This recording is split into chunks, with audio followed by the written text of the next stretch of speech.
Give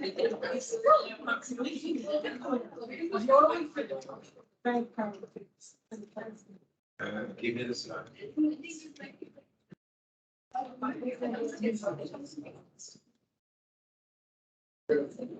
One more time.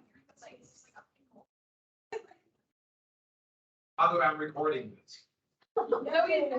This is going out to the public. Yes. Where's the pickle? The pickle? Where do pickles come from? The ground. Yes, very good. I don't know. Someone gave me the pickle. There's some at the general. What are we finishing here? Did we get the Snapple? I bet you weren't ready for that statement. Oh, Boston Tea Party. Okay. Yeah, Mohawk symbolized liberty. Who got the monopoly on tea sales?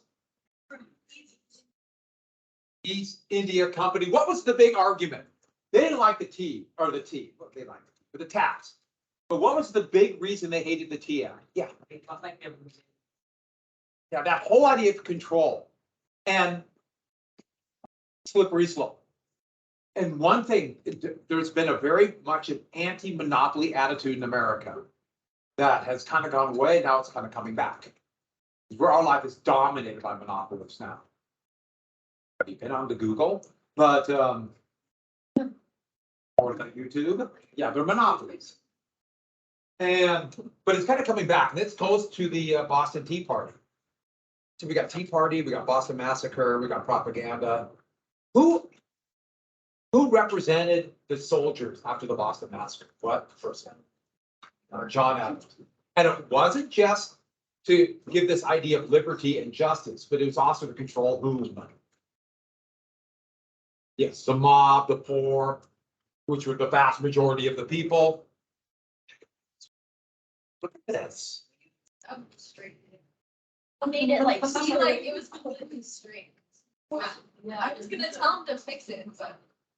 No wonder things fell apart. Yeah. I'm gonna tell Mr. Kelly. Anytime. How dare you? So, we got the Tea Party. Did we finish the Tea Party or just started? We dressed as Mohawks. We did. So we got all this liberty. We got. You don't need the exact numbers. I just want to give you an idea of how much tea they actually dumped in. Who went nuts after this? Parliament. When Parliament heard about this in 1774, they lost their minds. How dare you? That's active. Pretty good, huh? Wish I could do a good British accent. You can? Good. Let's hear it. No, is the 1.7 million, is that like That's actually, if you take in 2021 dollars. So it actually would be closer to what, 2 million now. Oh, I was looking. So that's in today's dollars. So taking inflation account. It's almost impossible to figure out what money back then is worth today. It's an estimate because people have different expenditures, different priorities in what they spend. Yeah. You can do good British accents. All I need is a button of the statement talk so that in my mouth is just thinking like this. Wow, anti-British humor. Okay, so with that, there's gonna be a lot of lithographs of this with here's the Mohawks. These are lithographs. They would start printing these in the 1840s with new printing techniques, and they would sell these. They'd print them, do a quick watercolor, and people would decorate their homes with these. These became like the thing to have of these lithographs. Does the S look funny? Hmm? Does the S look funny? Like it looks. Well, now we're in this by the 1840s. Oh. So they kind of went away from the F, which is kind of sad.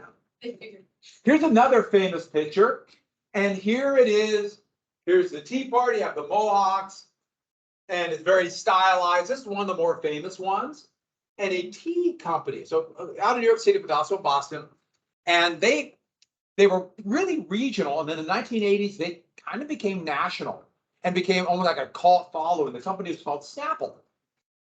And Snapple, tea party, right? Makes sense. They took that picture back here and put it on this. Right? Doesn't make sense, Tea Party, tea. Well, starting in the late 1980s, people started looking at that and they saw something different. They saw ships, colonial America around that time, looked like a boat hauling people, and they started this rumor that it was something else, that it was what? Not the Tea Party, which they didn't even think about. It's slave ships. And this rumor got to be huge, and people started boycotting Snapple and not going to drink it, especially when people noticed the little circled K right there. Obviously, Snapple is pro-slave trade, and that's a K for the Ku Klux Klan. Does anybody know what the K actually is for? Kosher. It's prepared for kosher, just so practicing Jews can eat that. That's all it means. But this conspiracy started, the boycott grew, Snapple was pro-slavery, and it went bankrupt. It was scooped up by another bigger company, Quaker, which is owned by Pepsi Company. PepsiCo is this massive holding company that owns everything from Pepsi to Doritos to Kentucky Fried Chicken to Burger King. They're a monopoly too. So poor Snapple died. It's amazing how people fall for conspiracy theories, because what I just told you, look at that, that's patently ridiculous. I mean, it's just like, you've got to be kidding me. And let's say Snapple were run by a bunch of just these weird racist slave traders. Would they really put that on here? No. It's so insane. And then it's really funny, the K part.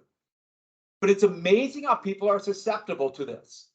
People are really susceptible to conspiracy theories now as more information comes out. And this gives you an example of it. We're not done with the conspiracy theories, but I thought that was a good one. Remember that.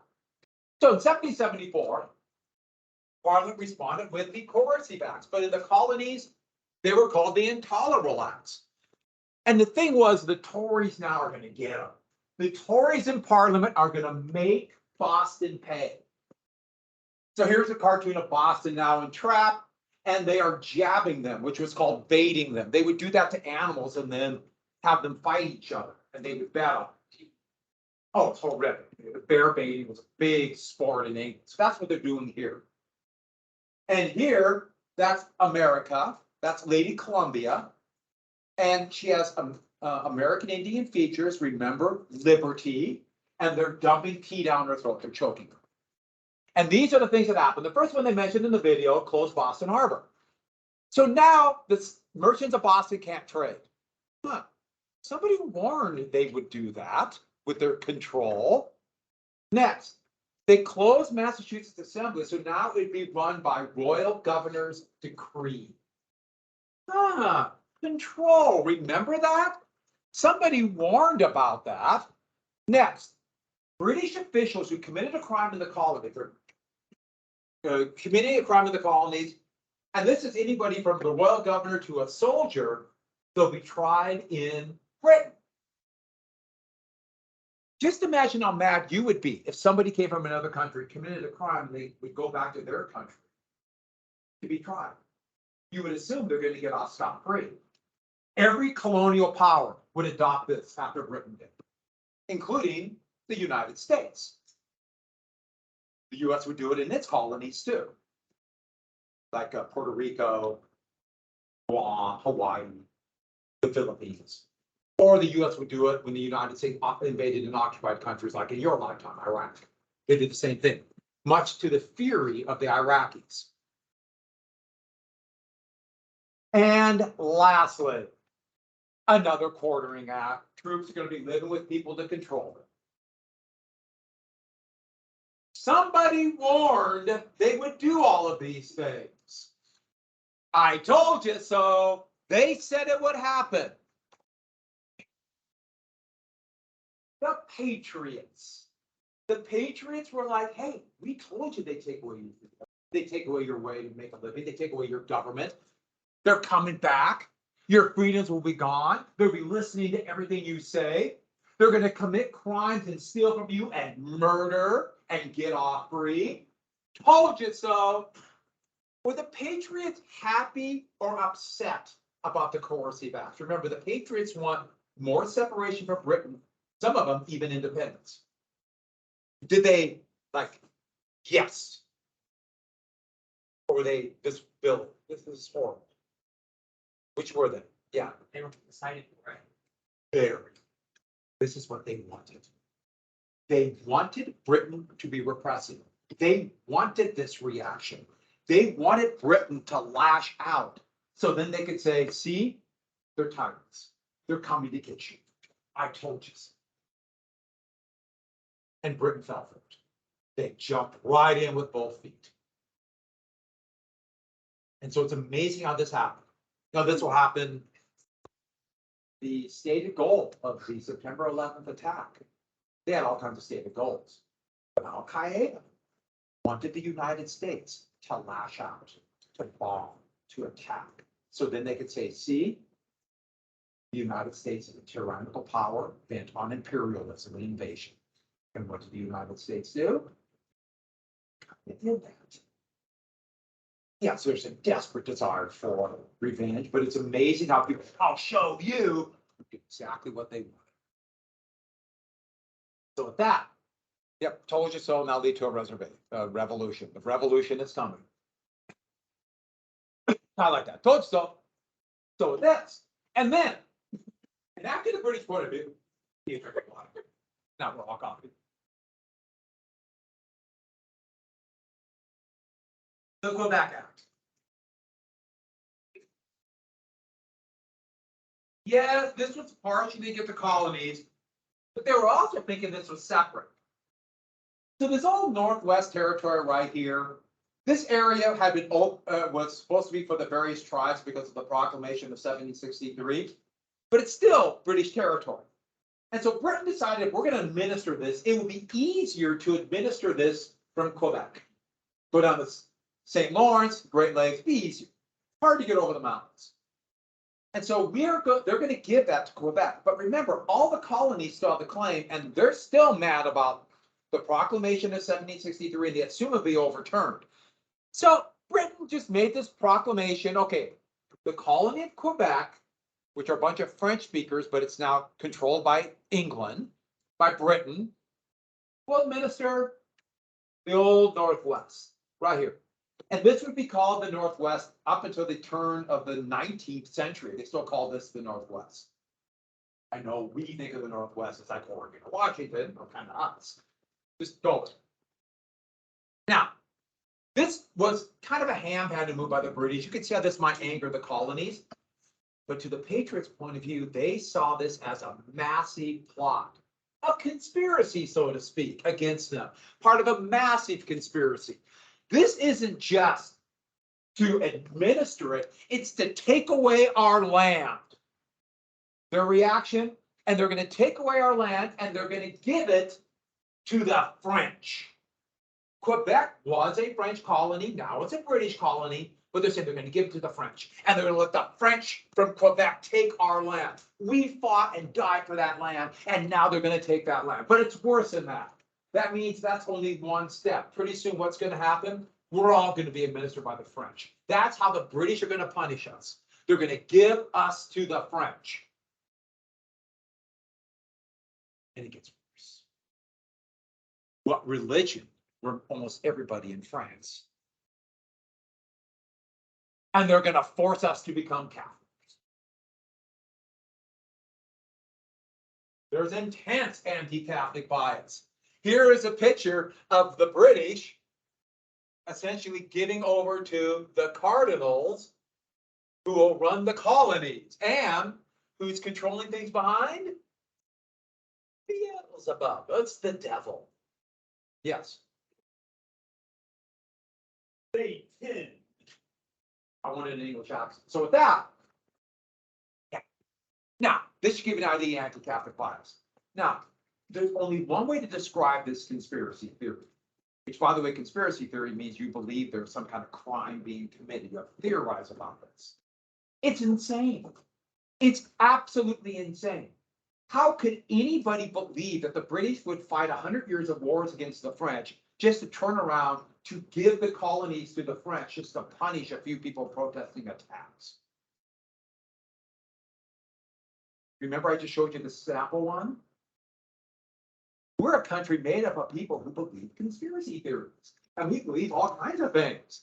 And have little bits of knowledge, and then once it meets your fears, they run with it. Oh, I should add.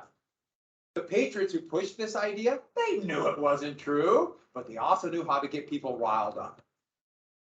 It became kind of a thing like, you believe this, don't you? We're all together, like, yes, I'm part of the team. And so, 1774, the First Continental Congress, now forced by the Tea Act, going to meet in beautiful Philadelphia. They are just finishing the new colonial capital, which will be right over here today. We call Independence Hall. So they met right here at Carpenter's Hall. And there wasn't very much light inside Carpenter's Hall. So I took that picture. It's supposed to be a symbol of the First Continental Congress, but you can't see it very well. But I put it up because it was mine. Here, taking a picture right here. And 12 of the 13 colonies came. Georgia didn't come. And to be honest, they didn't really care. There's nothing in Georgia but alligators. And let's be clear about it. We're not talking small little alligators. We're talking the industrial strength, 15-foot alligators. Has anyone ever seen an alligator in Georgia? Go to Savannah. They're. You pet them. You pet one? Alligator pond in Louisiana and in Georgia. They use that method.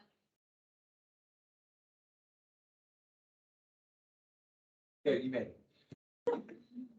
I need this, I multiply this, I'll drop you the Savannah River. What's to come up with? So the alligators didn't come, and Suffolk is where the Massachusetts State Assembly met. They made a resolution, resolves, and they have no real authority, but they're meeting illegally in this little town west of Boston. And a number of things that the Continental Congress agreed to. And we're not going to go through all of them, but one of them is there'll be a boycott, and the Continental Association will enforce it. They're going to try to get it out of the hands of the rabble, aka the Sons of Liberties, becoming more and more of a rabble. Try boycott again. So once again, right to the boycott. But also, the militia's got to be organized. The colonies always have militia. Remember, they're fighting the French. It was militia. Along the frontier, they needed a militia. But the militia in the interior, especially in urban areas, have become nothing more than kind of drinking societies where they would meet once a month and get together and drink rum. That was essentially it. So not a lot of drilling going on. Most people had never fired a musket. And so they didn't have enough powder to practice. They just kind of play around. But they're going to start organizing it and store the powder away from the British. But in the South, it wasn't like that. The militias had to be strong. Militias were crucial in the South. And it's something I'll mention again and again because it's such an overwhelming fear of the Southern elite. Slavery. They talked about it all the time. Slave rebellion, slavery. So in the South, the militia is much stronger than in that fear of slave rebellion was overwhelming. That some Southerners even threatened to not ratify the U.S. Constitution unless make sure that states could have strong militias, partially to put down slave rebellions. And this is something that's kind of been lost in history.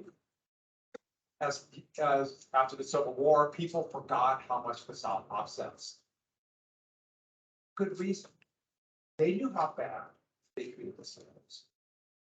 They knew punishment for rebellion was going to be death, so the slaves had no mercy. They're awful. And so with that, they begin to organize a little bit. In fact, what were some of the youngest and fittest members of the militia? They figured, well, you're going to be able to organize as quickly as possible in places like Massachusetts. What do they call those militia after this? That's where you get the Minutemen. And so, no, this is, by the way, the U.S. Army Museum in Philadelphia. The Army would be created the next year 1775, the Continental Army begins the US Army. And it's a pretty cool museum. And so that day I took this picture, it was on a Monday. And I walked past this and the door was open. It was dark in there, but the door was open. I wanted to go to the museum. So my wife and I walked in and started walking around. People followed us. We're kind of going around the museum, but it's pitch black. It's just to feel like the accent, like, this is so weird. There's no one in here. And all of a sudden, the security guard comes running in and like, what are you people doing here? It's closed. The museum's closed on Monday. And I said, the door was open. The door was not open. And the guy took a big step at me. Am I going to get in a fight with the security guard? And I said, yeah, the door was open. Get out. And so that's how I got in trouble at the US Army. But yeah, I walked in about, this is so weird. There's no lights on, but I'm still going to walk around. So that's my trip to the US Army Museum. Moving on. We also put the declarations of rights and grievances.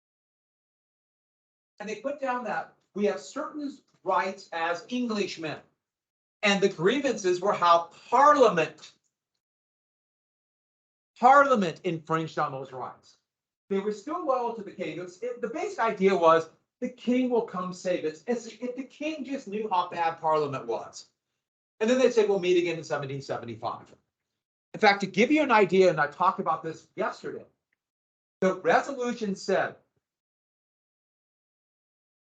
we would rather die as freemen than live as slaves. That's what it said in that document in 1774.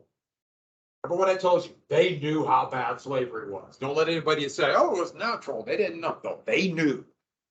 But we'll meet again. So they're mad at Parliament. The problem with being mad at Parliament is, how do you get geared up to be mad at the legislative body? I'm mad at those 700 people in Parliament. How dare they? They would learn in 2 years, they would say, let's be mad at the tyrant, the king. And so, now, we don't need to write all this down. We saw this in, just put down April 19th, Lexington and Concord. So this is where General Gage up in Boston, the only British troops in all the colonies, he decided to march out and get some of those weapons, that powder. Black powder was a major premium. There's almost no black powder. In Concord, here's Boston. They're going to march down the road, go to Boston, or go to Concord. And that's the beginnings of the Revolutionary War. So the video did a good job, has kind of laid out everything. And part of it also to arrest Sam Adams and John Hancock. What job, how did John Hancock make a living before this? Yes, a smuggler. And no one really thought he knew anything, but he knew one thing that Adams desired, Sam Adams, for the Patriot cause. Yeah, he knew where his checkbook was. He had money. And Adams was actually quite ill. And so Adams would, just because of his health, he would kind of fade in influence as the years would go by. So we already know these things from the video. They marched down this road. And who rode out to warn the Minutemen? Yeah, that's where you get the story of Paul Revere. William Dawes also rode out. Here's a statue of Paul Revere. And what did they yell as they rode down the road? Yeah, they said the redcoats are coming, or the regulars. They didn't say British, because they're British. So it'd be like, here we come, we're coming. So they said the redcoats are coming. The regulars, that meant like regular infantry, to warn the Minutemen. And they sprinted down the road. I should add, so Henry Wadsworth Longfellow, 50 years later, would write a poem. And you know, I'm just going to tell you that why we know about. There's Longfellow called Paul Revere's Ride. I actually had to read this to my class in 2nd grade, so that's a very big man. It sticks in my head. And I know what you're thinking. The poem was already written. I was in 2nd. I was in 2nd grade after 1840. But this is where it said this whole thing about Paul Revere, who no one really knew Paul Revere, and it laid out, he said the British are coming in the poem. Thus, that's why he couldn't go. He was kind of unknown and fairly respected silversmith. But if you go to Boston, his home is preserved. part of the Park Service. And so you can go there and it's a house like, close to what it was like in the 1870s. And once again, if you get a chance to Boston, in fact, maybe you'll go there today. I would highly recommend it. So back to this. So on Lexington Green, the video talked about this, but I gotta tell you the whole story because I wasn't here. Mr. Kelly was straightening my, was ruining my rug.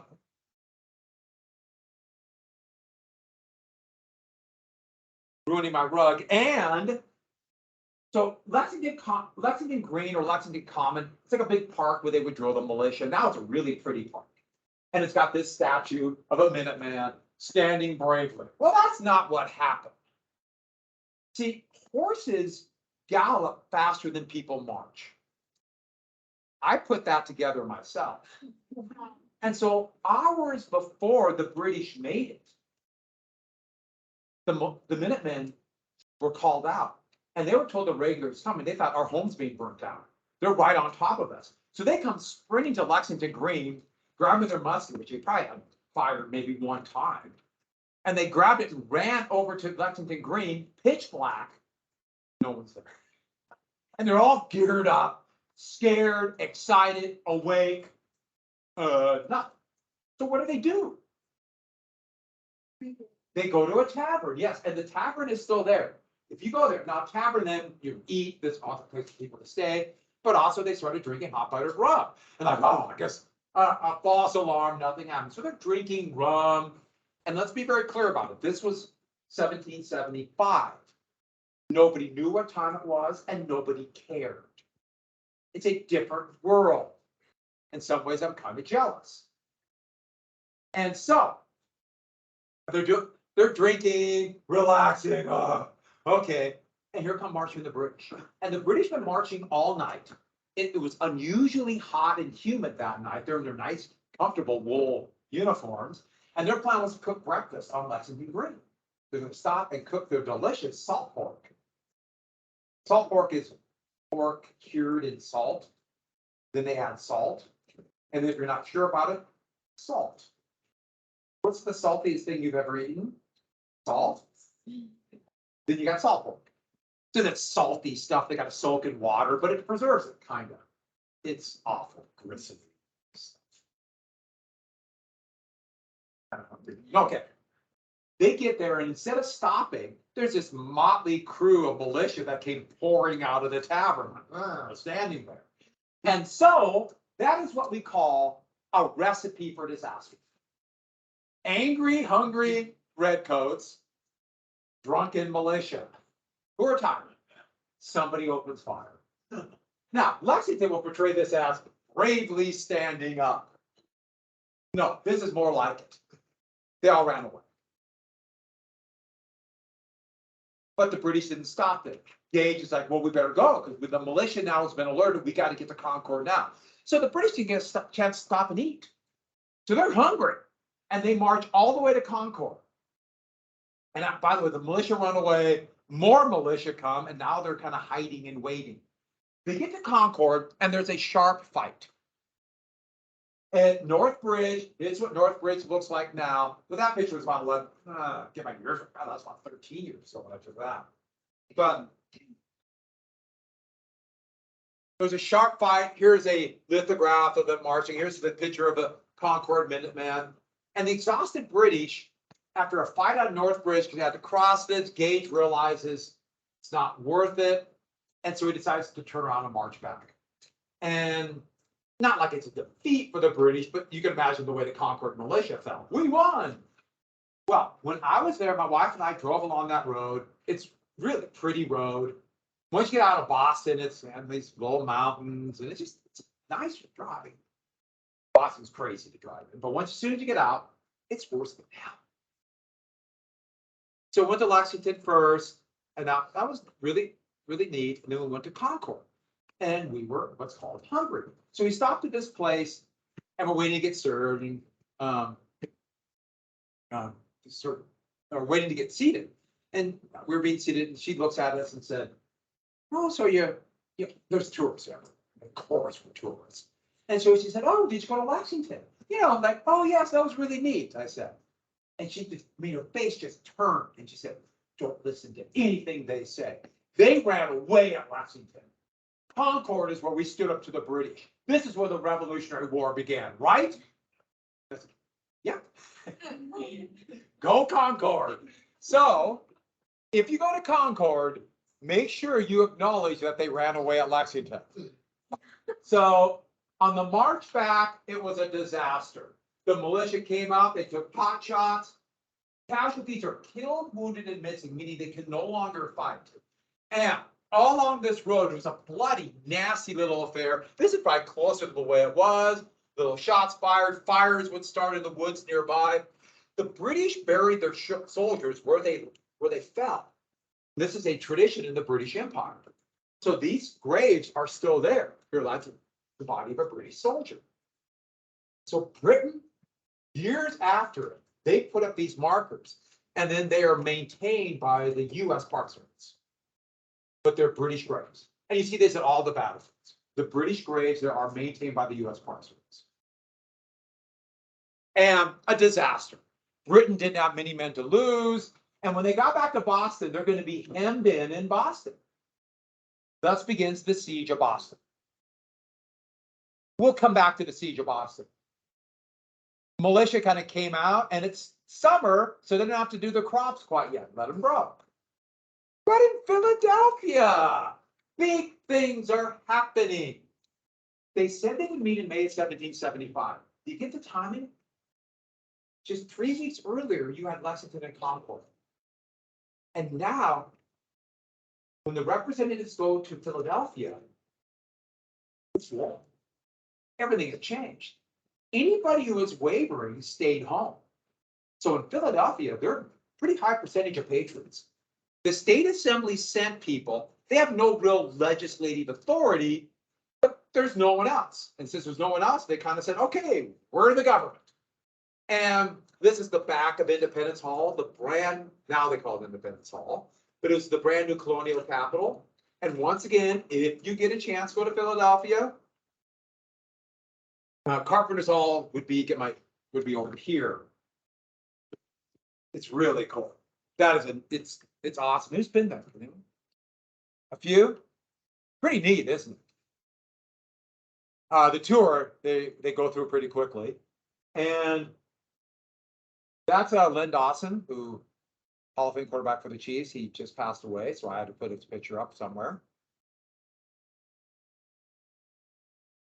I can't help it. I'm a Chief. Moving on. The Second Continental Congress. 87. All right, Second Continental Congress. All 13. So Georgia came. And there was no set number, just a few people came, like 2 people came from Georgia and a gator. They rode an alligator. It was really cool. So they met in Philadelphia, and now what? And you can imagine, we're at war, and the Continental Association spread that information all over. So they're getting little pieces about that. They know there's a siege around Boston, but they're not sure what's happened. So they create the Continental Army, and that's why that museum is there that I broke into and stole. I didn't steal. Just wide open. And we're probably in there half an hour. I was actually really funny. Things like that have happened to me about 4 different times. I'll tell you the other stories when we get there. It's to be a trend with me. Moving on. Well, they need a leader. They want somebody who will take this motley crew of militia and be an overall command. And there's a real debate. You can imagine a lot of people in Boston want somebody from around Boston. But John Adams pushes for somebody else. And this weird lithograph, this is from the 1850s, of this now much older man than what he actually was, lobbied for it. George Washington. Washington came in and lobbied for the command, and they gave it to him. And he immediately jumped on his horse and rode up to Boston. John Adams from Massachusetts pushed for Virginia. Not that he thought Washington was smart or not smart. He didn't care. He's pragmatic, practical. He needs to unify the colony. I wrote down unify, put something there. They needed Virginia. Adams knew without Virginia, the colonies, these would be too weak. Virginia was still the richest and most prosperous and most populous colony at that time. They needed that. So pick a Virginian. Pick a Virginian, take advantage of the patriots in Virginia. And so Washington took off north. Here's a very stylized painting of him coming up there. So this is from a 1790s painting of Washington. And there's I to stick him in 1775. He was not quite that old. I think those are kind of funny. There's a lot of creepy pictures of Washington like this. In special topics in American history, I do this unit on myths. And there's a myth about Washington never telling a lie and all this kind of other stuff. But there's a picture of him cutting down the cherry tree. You ever heard that story about Washington cutting down the cherry tree? I have, but there are a few different.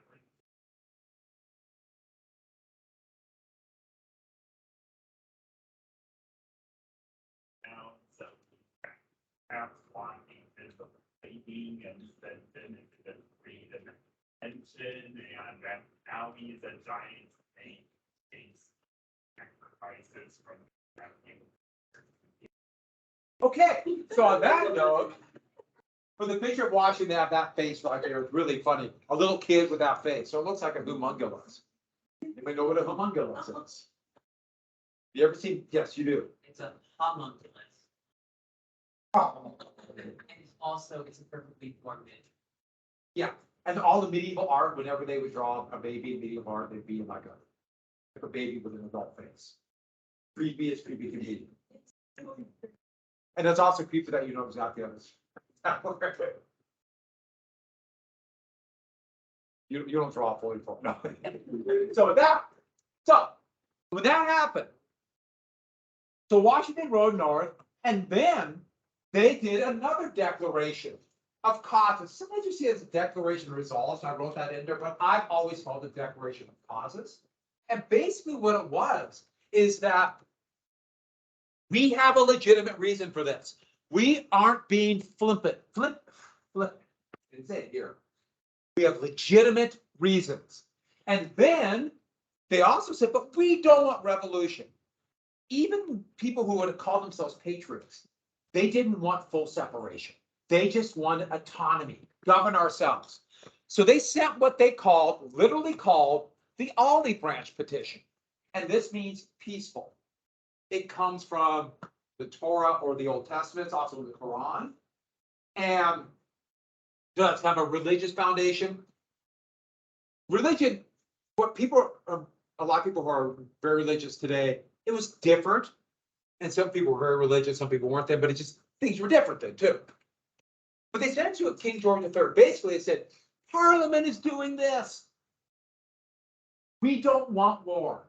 We don't want war. Parliament has got to be stopped. King George, please save us. This will happen a number of different times. And then they just kind of stayed. And they would become the de facto, or they were just there. They weren't elected. They kind of made themselves the government of the new United States.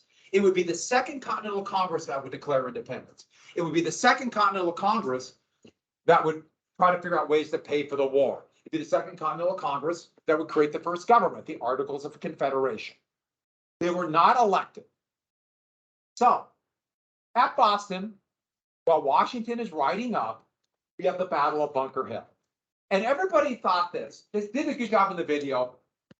And remember, this is the battle that Britain would attack this fortified outpost, and they lost a third of their men. They took it, but lost a third of their men. They all thought it'd be one big battle. And this is something we'll find out in wars from the beginning of time through, I'm looking at my watch. Okay, I don't have a watch, but just imagine I had a watch at this very moment. Everybody thinks one big battle and the war will be over. We'll show them. The colonists got the militia. Those guys around in Boston saying, we just show the British we mean business, they'll just leave us alone. And the British thought, we wipe them out, they'll quit. They think this in every war. One big battle will end the war. The Civil War, they thought it would be a 90-day war, one big battle and we'll go home. Everybody thought that. They think that, you know, the Germans, when they attacked the Soviet Union in 1941, About 6 weeks, the Soviets will collapse, we'll win the war. Yeah, they thought it would take them a few days. And they assumed if we take a couple airports and attack real quick, they'll just fall. And so with that, one big battle. Now, I'm gonna draw you a map. I will take you to Boston. It's time for me to show you my cartography skills, because you can't really see much here, right? So, I'll leave the top because it's such a pain, but I'm gonna draw it right here. Are you excited? Yeah. Yeah, I can tell. Calm down, everybody. And brown pen go.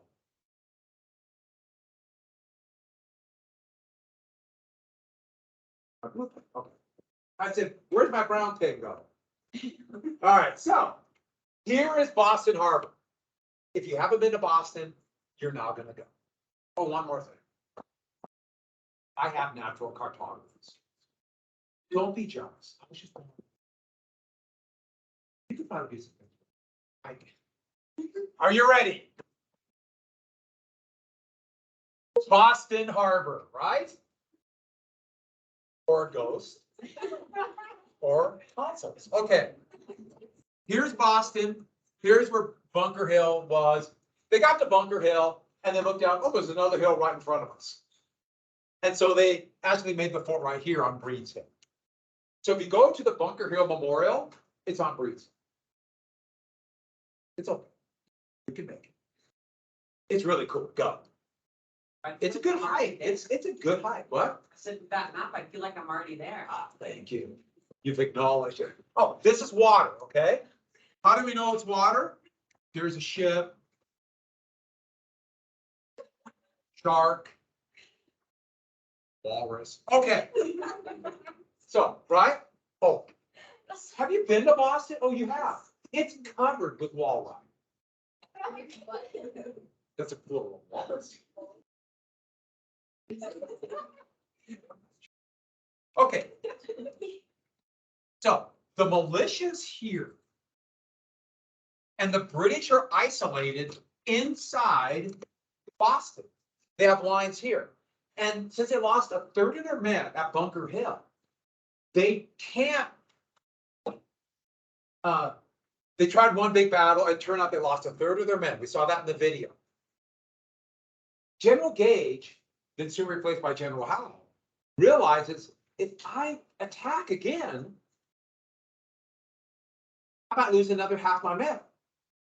Even though I win the battle, if I lose another half my men, I've lost the war. And so the British are bottled in. But the colonists, they're not organized. Washington is just getting up here when the battle ends. They have no cannon. They're in real trouble. Ironically, you want me to keep this picture up? I'll come back to it. Does it help? And this is all heights. The heights are almost all gone now, a lot of them. They put it in wheelbarrows and dumped it in the water. Make Boston big. So if you go there, you're standing on fill. But let me get one thing really quick before you go. So, we know this.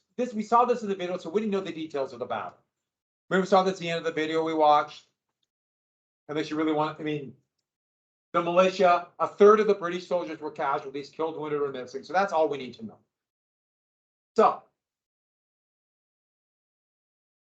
right here is a fort that was built by the French, and then the British took it, French and Indian War, called Ticonderoga. Up here, Ticonderoga's up in the mountains. It's a stone fort. It's pretty cool. That's Ticonderoga. And before we get to Benedict Arnold, I know what you're thinking, Ticonderoga, right? What am I thinking? Yeah, there's a lot of wood up there. And you know what else? Someday down the road, you might have children, right? And you're always thinking about what's a good name for a child? Ticonderoga. Come here, little Ticonderoga. And it's flexible, it can be for anything. Let's see the pencil. Ticonderoga.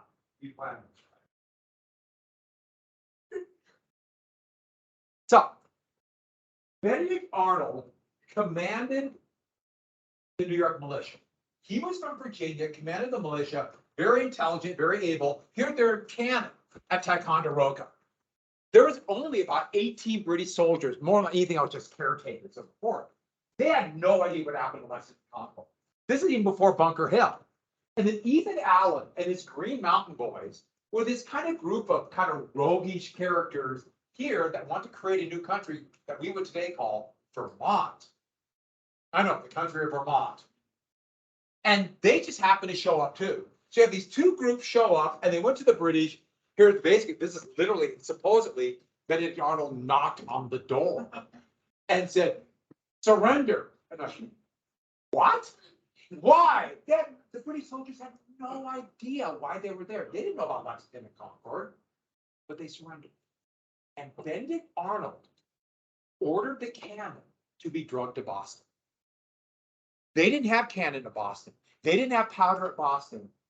He picked Henry Knox, who had become one of the most important people in early American history, and they drug it overland. And there was only a road part of the way, and that would change the world. Benedict Arnold would be one of the first heroes of the Revolutionary War. And he's not done being a hero for the United States. Isn't this ironic? What is his name synonymous with today? Treason. Oh, you got to read something tonight. Thank you for reminding me. I'm sure everyone else is really grateful too. So you have to read 201 to 221. For Thursday. Clear out, people. How many got? One. Count how many pairs of Chuck Taylor. I'm gonna watch Chuck Taylor. Chuck Taylor's. Yeah, that's the name of it. Chuck Taylor. Congress Chuck Taylor.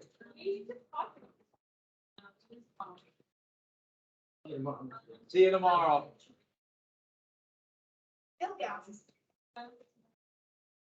Don't whatever somebody's name, Jackie. Gotta erase this. Bye. It has to be organic, my math name. Got something? And I have the same color water bottle. We've done this before. Yep. Once I said it, we're like, oh, we're talking about. Show. Tell. You can need man, see, pushing it in.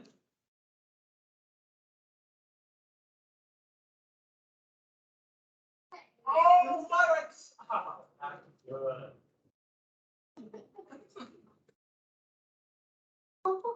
I knew he was supposed to. Where are you going?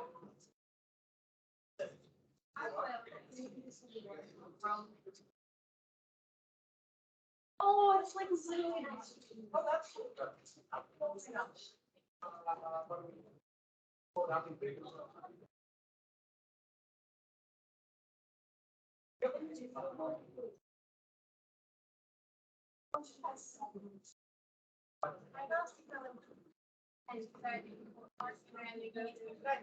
Yeah.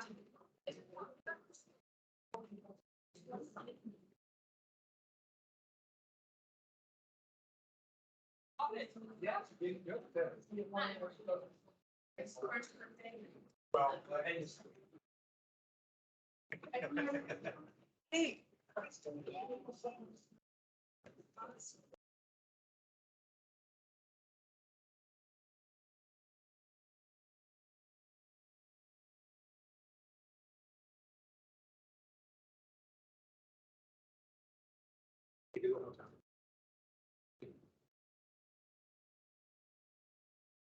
All for the scrapbook, right? Yes.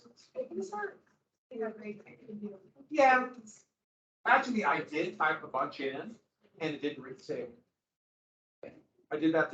So I was sitting at home on Sunday and I said, dude, I'm gonna get it done there or not. Didn't say anything. Huh? No. I'm from a tougher, stronger generation. And so. You want me to say? Okay. I'll take that. Anything else you want to say? So, 7th period. They my crap pen, so I'm gonna try it again. I don't know if I didn't hit save, but good job. But I hate the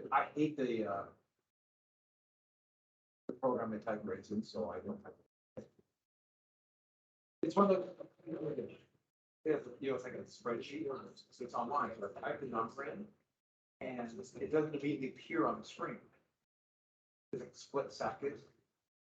But I don't know what I'm typing, and it drives me nuts. It's so annoying, and it just aggravates me. To kind of an irrational way.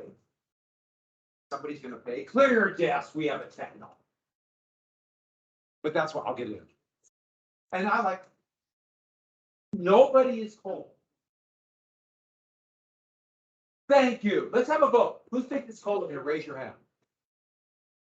Let's have part B about this. Who thinks I'm counting the votes? Raise your hand. I counted them. It was unanimous. No one's cold. Your first lesson in democracy. Donate to the space heater. We donate to them. What would a space heater do with money? Well, we donate funds to I'm buy confused. a space heater. Divide the space heater a Yes. space heater?